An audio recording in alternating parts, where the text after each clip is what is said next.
સૌથી પહેલો રસ્તો છે એ પશુ પક્ષીથી લઈને આવે છે, એટલે આપણે એને ઇવોલ્યુશન કહીએ છીએ, ઉત્ક્રાંતિ કહીએ છીએ. જે 84 લાખ યોનિની વાત છે એ ઉત્ક્રાંતિની વાત છે, કે એ એવી રીતે ઇવોલ્વ થતો આવે છે. દુર્લભમ માનુષમ દેહમ એ એવી રીતે વાત છે કે દુર્લભ મનુષ્ય જન્મ કેમ છે, તો કોનાથી દુર્લભ છે, તો કે આ બધા કરતા દુર્લભ છે.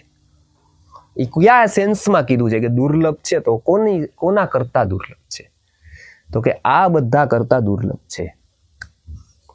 મળવો અઘરો છે, આવી બધી લોકવાયકા જે છે એ કયા સેન્સમાં કીધી છે, તો કે ઇવોલ્યુશનના સેન્સમાં કીધી છે.